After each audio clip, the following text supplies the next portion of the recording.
Olá, pessoal. Então, hoje estamos aqui com a doutora Daniela Bariani, que aceitou nosso convite para a entrevista de hoje, para esse bate-papo. A doutora Daniela é neurologista pediátrica, responsável pelo Centro de Desenvolvimento e Aprendizado e Comportamento do Hospital Infantil Sabará, que fica em São Paulo, e também integra o corpo clínico do Hospital Israelita Albert Einstein, que também fica em São Paulo. E, doutora Daniela, a gente está muito feliz por você ter aceitado o nosso convite, né? Essa semana a gente recebeu, essa semana e semana passada, muitas mães entraram em contato pelo inbox da nossa página, falando que estavam com bastante dificuldade para lidar com as crianças que têm o TDAH, né? E eu achei super válido convidar você pela sua experiência, que eu sei que você tem bastante foco nesse assunto, né? E trazer você aqui para conversar um pouquinho com a gente sobre os desafios, né? Que eu imagino assim que pela sua experiência no dia a dia, o que você recebe dentro do seu consultório e também nos projetos que você desenvolve, você deve imaginar como é que deve estar um pouco conturbada a situação dessas famílias, e eu não sei se chega alguma coisa até você ou não, né, o quantas mães estão te procurando, mas queria que você falasse um pouquinho para a gente, assim, do que você está sentindo, né, e aí depois a gente fazer algumas indicações de atividades e coisas que as famílias podem fazer também. Legal. Bom, o prazer é todo meu de estar aqui. Obrigada pelo convite. Olá a todas as mães e pais que estão assistindo. Espero poder contribuir com alguma coisa.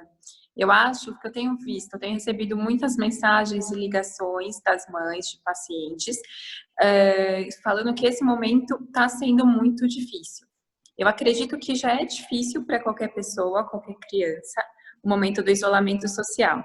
Mas a criança que tem o TDAH, eu acho que é mais difícil ainda. Então, acho que se você estiver sentindo essa dificuldade, saiba que não é a única, isso é de todos, né? Acho que o próprio confinamento faz a criança que tem a hiperatividade ficar um pouco mais agitada, ou muito mais agitada, né? E a criança que tem um déficit de atenção, que tem que continuar fazendo as atividades online da escola, também é muito mais difícil do que na escola, porque a casa tem muita distração. Tem a presença do pai, tem a presença da mãe, tem o quarto, tem as brincadeiras, tem o celular, tem a televisão, tem tanta coisa que, na verdade, quem tem TDAH, seja o D, seja o H ou os dois, eu acho que está muito difícil, né? E como a gente pode ajudar? Primeiro que eu vejo é tentar manter a rotina da criança, mesmo estando em casa.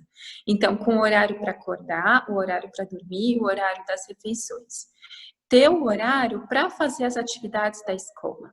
Então, fazer as tarefas de casa, fazer as lições, ou algumas escolas estão até mandando prova online. Então, estabelecer aquele horário num local que seja para a criança fazer isso. Né? Então, se tiver o quarto dela, ou a mesa da sala, ou algum lugar que não seja qualquer lugar, em cima da cama, em cima do sofá. Então, você ter o horário certo e o local certo. Isso já traz uma ordem para a criança, uma ordem até emocional, que ajuda ela a se organizar melhor, se planejar melhor. Então, eu sei que é muito difícil, mas esse seria a primeira dica. Manter a rotina e a ordem. Eu queria fazer uma pergunta em relação a essa dica que você deu, porque nós tivemos que fazer isso aqui em casa e um desafio que a gente percebeu é porque todos nós estamos tentando adaptar uma rotina, né? Então, tem que fazer a rotina da criança, mas a gente também tem uma questão que estamos vivendo em família que nunca tínhamos vivido. Então, uma coisa que me ajudou muito, e aí eu acho que eu gostaria de saber a sua opinião, é que a gente fez a nossa rotina toda novamente, porque mesmo estando em casa a mãe, o pai, às vezes tem outras crianças também na casa, a gente precisou fazer uma rotina nova para a família inteira e colocar dentro dessa rotina a rotina da criança também, porque senão a gente não conseguia. E eu conversei com uma mãe essa semana que tem exatamente essa questão, né, do TDAH em casa, e ela falou, Paloma, eu não consigo fazer os horários com ele, porque eu também tenho as minhas coisas para fazer. Então, normalmente a mãe vai precisar acordar, talvez às vezes até mais cedo, para conseguir fazer as tarefas dela, mas ela vai ter uma paz maior se ela conseguir encaixar tudo isso de alguma forma, né? Uhum. Porque não é É só o a que eu criança, é a família também. É muito difícil, é uma nova dinâmica, né, que todos têm que fazer, todo mundo tem que entrar nessa nova vida.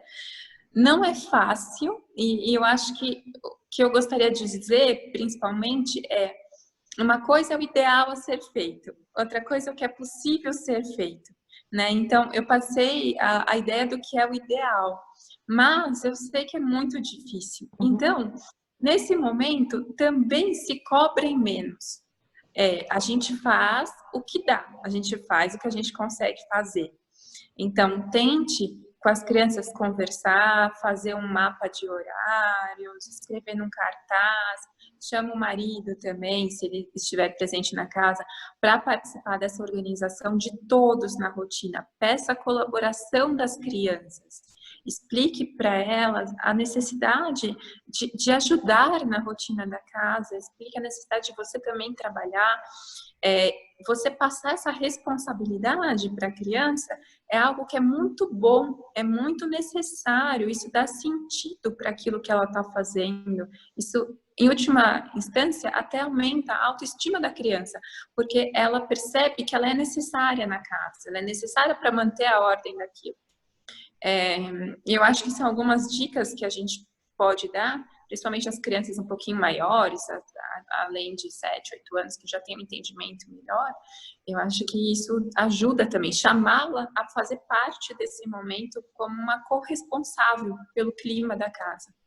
Que legal, pela organização, né? Porque a gente até fez isso aqui em casa, deu muito certo. A Bela é responsável por lavar a louça todo dia depois da janta e ela espera por essa atividade acontecer. Então, é muito legal você saber que vai acontecer a atividade e também a criança, né, saber que vai ter um momento que os pais vão dar mais atenção, que eles vão estar ali e vai ter um momento que eles não vão estar, porque senão acaba criando muita ansiedade, né?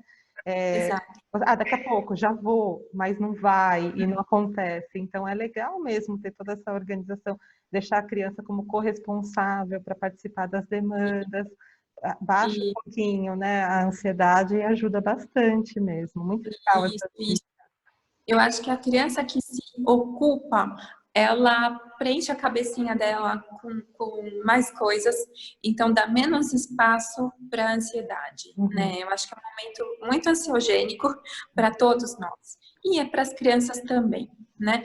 Eu acho que quanto mais ocupações que der para a criança, dentro, claro, do possível que ela tem capacidade, né, cognitiva e física de fazer, dentro daquilo que é razoável, adequado, é muito bom do que deixar a criança sem um horário correto, sem uma atividade direcionada, muito na televisão ou no celular, né? O excesso de telas também é muito prejudicial. Uhum. Então, isso é algo que vai acontecer mais horas de telas por dia do que o ideal, inevitável, está dentro de casa, mas, de alguma forma, também tentar controlar essa quantidade de horas é melhor, né? E Legal. é isso. E, doutora, em relação à saúde das crianças, né? A gente sabe que essas crianças, normalmente elas vão, fazem acompanhamentos médicos, e elas têm outros tipos de acompanhamentos, como terapêuticos também. Você indicaria alguma coisa para que os pais fizessem com elas dentro de casa, Uhum. em relação Eu a... acho. Sim, tem muitos profissionais, os psicólogos, psicopedagogos, fono, fisioterapeuta. Fisioterapeuta é um pouco mais difícil, mas os outros profissionais, muitos conseguem fazer as orientações online, né? Então, tem muitos colegas que continuaram os atendimentos pelo Zoom, pelo vídeo do WhatsApp ou FaceTime, ou que for possível, para essa criança não ficar sem nada. Eu acho que isso é muito, muito importante, né? E os pais tentarem seguir as orientações dos terapeutas dentro de casa também é importante. Não abandonar o tratamento em termos de remédio, então medicação, se essa criança tomar alguma medicação, manter a medicação conforme a orientação do médico. Os médicos também estão fazendo consulta online, né? Eu mesma faço, então eu sei que muitos colegas fazem. Então, mesmo estando em casa, não abandonar o tratamento, continuar fazendo tudo que é o certo. E em relação à alimentação, né? Porque agora as crianças estão em casa e elas, muitas mães colocaram a questão de que elas querem comer toda hora. É, toda hora tá abrindo a geladeira, quer pegar uma bolacha, e é muito difícil, né? Ainda mais em casos, né, como o TDAH, controlar essa questão, né, da impulsividade, Uhum, de comida. uhum. O que que você indica, assim, o que que é mais saudável para as famílias tentarem, né, manter uma rotina em relação à alimentação? Qual que é a sua recomendação? Eu acho que, principalmente as crianças maiores, né? Falando primeiro das maiores, que já tem o entendimento, fazer os combinados. Então, assim, olha, o doce, a gente sabe que o doce, ele fornece energia, né? Então, qualquer criança fica mais agitada. Criança com TDAH com doce, então sai voando, né? E lá dentro de casa não dá muito certo. Então, acho que fazer os combinados. Olha, o doce é na sobremesa, do almoço, da janta, por exemplo. Não sei. Cada mãe vai fazer aquilo que acha certo, né? Ou então só no final de semana, ou só uma vez por dia. Nos outros horários, então você vai comer a fruta, né? Ou então vai comer um iogurte, aquilo que é considerado mais saudável, né? Que nós sabemos. Então, as frutas, as fontes de proteína, o queijo, o iogurte, o próprio leite. Tentar evitar os industrializados, os carboidratos puros, as bolachas recheadas, sorvete, bala, doce. Enfim, eu acho que tentar estabelecer qual vai ser a frequência da alimentação. E muitas vezes a criança vai comer por tédio. Então, ela não tem o que fazer, ela abre a geladeira e é aquela criança que abre e fica olhando a geladeira, pensando, sabe? Então, isso não é bem uma fome, isso é a criança procurando algum estímulo para ela, né? Então, aí, quanto mais ocupar a rotina dela com as atividades, melhor. Então, jogos de montar, quebra-cabeça, jogos de letrinhas, cara a cara, enfim. Acho que os jogos que a gente brincava na nossa infância, eles estão voltando um pouco. Esses são muito bons para ocupar o tempo da criança e para ela focar a atividade dela em outras coisas que não a comida. Sim, e você acredita que essas atividades também ajudam na questão da escola? Porque algumas crianças estão tendo aulas online e outras não, né? Então, algumas crianças estão sem ir para a escola e não estão tendo nenhum tipo de conteúdo. E essa seria a minha próxima pergunta. E você falou dos jogos. O que, na sua opinião, ajudaria as famílias a utilizarem em casa para que a cabecinha delas não pare de pensar, e, enfim, para manter o foco, etc. Isso. Eu acho que primeiro leitura, né? Se seu filho já sabe ler, ele lê, mesmo seja gibis, coisas simples. Os que não sabem ler, você lê para eles, tem um período do dia para ler uma história para eles, atividades de caça-palavra, atividades de letrinhas, giz, uma lousa e um giz, vamos fazer as letras, os números, acho que essas atividades pedagógicas que podem ser feitas em casa, elas são muito, muito importantes, né? E que não precisam exatamente da professora da escola para isso, né? Então, claro, a professora tem formação para ensinar, mas a mãe é a mãe, ela consegue, pelo menos nesse momento, suprir essa necessidade, né? Ninguém conhece melhor seu filho do que a mãe. Então, eu sei que requer um esforço, além de mãe, a gente virou professora, psicóloga, nutricionista, tudo, né? Mas vale a pena, assim, esse esforço de prover atividades que sejam pedagógicas para ela, via jogos, via conversas, leituras. Eu acho que esse momento está trazendo uma grande oportunidade da gente protagonizar, né, como mãe, de fato, e olhar de perto, porque são muitos desafios e muitas vezes a gente não enxerga os desafios que eles passam, né, e aí eles se tornam nossos também. A gente assumir esse protagonismo depois é difícil agora, mas com o treino e a gente consegue, a gente vai conseguir, né? E até depois que tudo isso passar, a gente vai ser mais, estaremos mais fortalecidas para protagonizar mais lá fora, ser mais atuante no contexto da educação e da própria saúde das crianças, né? Eu estava pensando, né, e outras mães compartilhando comigo esse pensamento que eu achei muito interessante. que essa é uma fase que ela é uma fase muito difícil e leva um tempo para a gente se acostumar com a nova rotina. Porém, é uma fase de muitos ganhos. Eu acho que tem muitas mães que estão tendo a oportunidade de ver seus filhos crescerem, de passar o dia com seus filhos. Né? Algo tão simples, mas que na nossa vida antiga, de correria, de trabalhar fora, de estar sempre fazendo muitas coisas, de repente nós temos que parar e ficar em casa. E isso, por um lado, é angustiante, né? Por outro lado, tem muitos ganhos. Se a gente tentar olhar o lado positivo de uma situação tão desafiadora, pode ser muito bom. Pode ser muito bom. E tem muitas mães falando, eu tenho a oportunidade de ver meu filho crescer nesses meses que eu estarei em casa. Então, tentar olhar para esse lado. Isso não é deixado, né? Porque uma vez que você viu, a informação vai estar lá e você vai carregar ela, mesmo que, né, a gente viva daqui a alguns meses uma outra situação, você viveu aquele momento, né? E você vai depois utilizar essa experiência para viver mais ainda outras questões. A sua câmera saiu um pouquinho, mas já voltou. E daí, uma coisa que a gente estava falando em relação a isso, é que também a criança vai ver a ocupação da mãe e do pai, né? Porque muitas vezes isso fica um ponto de interrogação. A criança não sabe, né? Direito exatamente o que faz o pai, o que faz a mãe, você sabe que eles estão longe. E pode ser um pouco confuso, né? Mas ela vai começar a entender que eles têm um papel, né? Que não é só o de pai, de mãe, é o papel que era o ponto de interrogação antes da ocupação profissional e que agora é algo que precisa ser respeitado também, que tem uma importância. Então, isso é muito bacana também, e ouvir algumas pessoas. E outro relato também que eu tenho ouvido de mães de pacientes é que as crianças estão super felizes com o pai e a mãe em casa. Tem muitas. Então, claro, sente a falta dos amigos, da escola, do movimento, do sair. Mas para muitas tem sido muito legal a presença do pai e a mãe em casa. Então, isso é um ganho muito grande. A criança, nada eu acho que substitui o amor de pai e de mãe.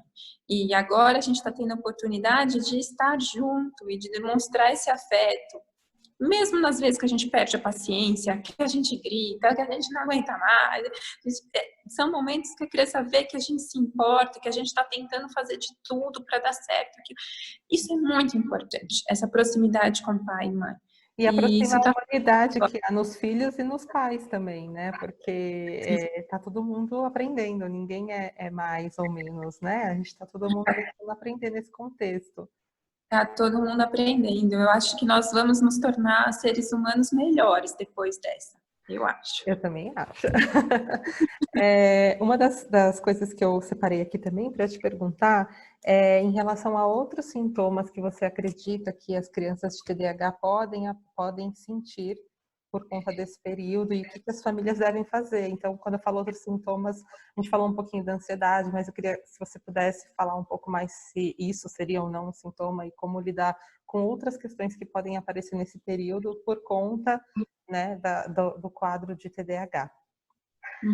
Sim, o TDAH, então lembrando, né, por definição, ele pode existir o déficit de atenção com ou sem a hiperatividade e a impulsividade, né? E ele é associado também a muitas comorbidades, que dependendo da situação que a criança vive, elas ficam mais evidentes, né?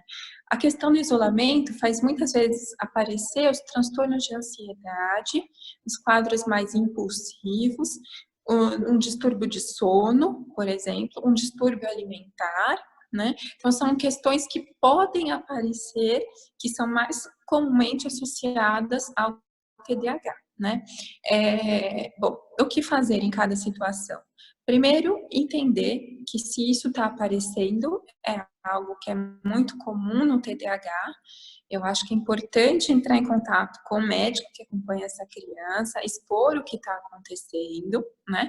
Ver se é preciso algum ajuste que seja temporário em alguma medicação, alguma coisa, ou alguma abordagem da parte psicológica, psicopedagógica, alguma coisa que pode ser feito, né? Acho que primeiro entender que isso existe no TDAH e que muitas vezes não é uma falta de educação da criança ou uma falta de limites ou a criança que está...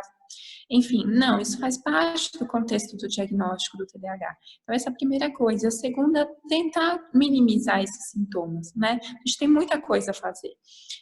Talvez mudar alguma questão da rotina, tirar um pouco a quantidade de telas, estabelecer um horário de sono, tentar alterar os alimentos da criança.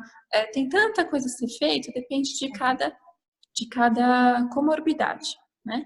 Então, o ideal é a família estar sempre de olho, né, e realmente acreditar que aquilo pode estar acontecendo e não que é algo, Isso, né, que não precisa ser levado a sério.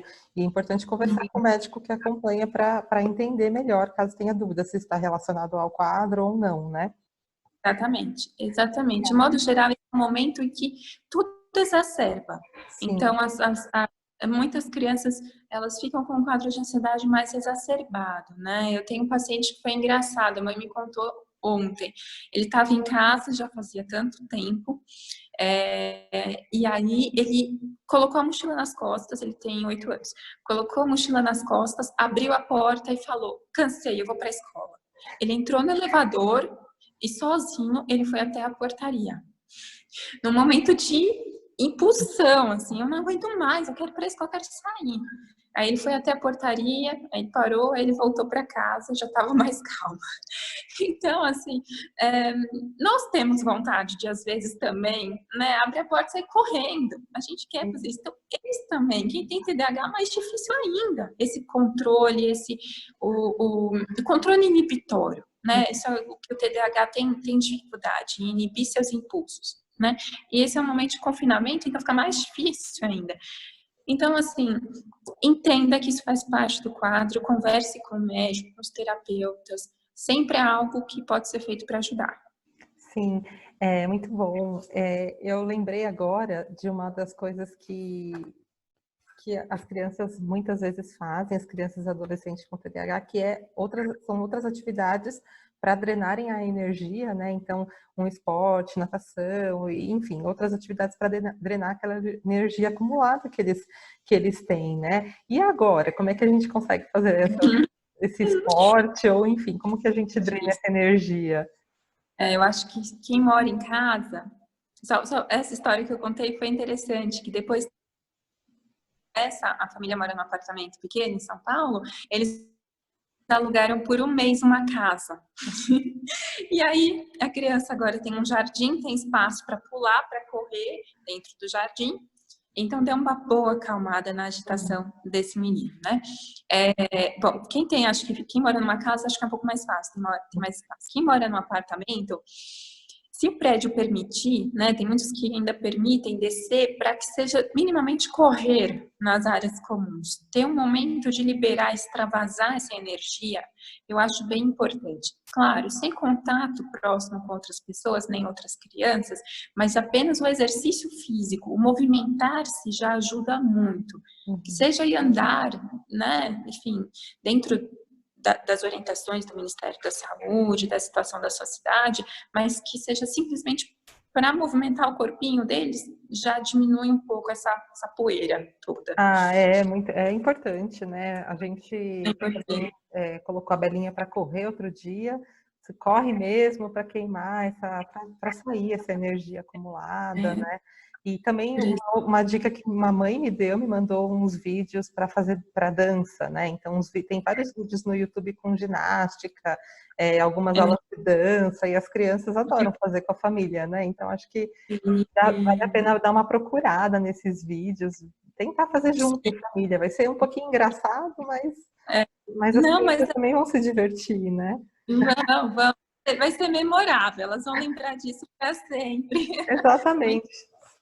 Eu acho Precisa de criatividade, né? Eu acho que é um momento que a gente está saindo da nossa zona de conforto e a gente tem que ser criativo, né? Eu vi também uma amiga minha que tem 2 meninos, os 2 com TDAH, e o que ela fez? Ela fez um bloco de gelo. Então, ela pegou um recipiente, colocou água e jogou alguns brinquedos lá dentro. Um tem 4 anos, outro tem tem sim entre 6 e 4 anos. Jogou com os brinquedos lá, deixou no freezer de um dia para o outro. Tirou, deu para eles, arrumou uma mesinha, colocou o bloco de gelo, deu umas ferramentazinhas, né, de criança, falou, pronto, cortem o gelo para conseguir descobrir o que tem dentro. Os brinquedinhos Olha, que estavam... legal! Então, eles entreteram por uma manhã inteira quebrando o gelo. Ótima ideia essa, gente. É muito simples de fazer e eles acharam o máximo, né? E entreteu e pronto, né? Gastaram lá energia quebrando o gelo. E ela conseguiu um pouquinho de tempo para tu também fazer as coisas dela. Então, precisa de criatividade, a gente precisa se reinventar. Não é fácil sair do nosso conforto, né? Mas vale a pena. Eu acho, com certeza, toda essas coisas que nós vamos reinventar sobre coisas e sobre nós mesmas, depois isso daí vai reverberar muito, né? No que a gente vai fazer no futuro, a gente vai se construir, né? Vai se fortalecer e com certeza a gente vai tirar coisas incríveis sobre nós, sobre a nossa relação com os nossos filhos e os nossos papéis depois que a gente vai fazer na sociedade como um todo, a gente vai estar muito mais fortalecida nesse sentido. Concordo. Então, eu acho que eu perguntei tudo, né, que eu gostaria. Queria deixar o vídeo, ele vai entrar no ar no dia específico que a gente colocou ali, né, está sendo gravado. E agradecer muito pela sua disponibilidade, né, pelas dicas, porque com certeza ajuda muito, né? Como eu falei, muitas pessoas estão totalmente perdidas, tentando se encontrar, como é que vai resolver, como é que vai fazer. Então, agradecer muito as suas dicas, a disponibilidade e dizer, aproveitar também para falar para as pessoas que assistiram e tiverem alguma questão que elas gostariam de trazer, colocar nos comentários do vídeo, que a gente, de alguma maneira, tenta ajudar. Daniela, muito obrigada. E não, o prazer foi todo meu. De tudo isso, né, mães? Lembrem, nós fazemos o que conseguimos fazer, né? Então, assim, tenham paciência consigo mesmas, com os filhos, né? Essa fase vai passar e nós vamos ter muitos ganhos, né? Vocês nunca estão sozinhas, tá? Então, e o que tiver de dúvidas, pode colocar nos comentários, eu também ajudo a responder. Foi um prazer. O prazer foi todo meu. Muito obrigada e boa sorte para todos nós, né? Obrigada.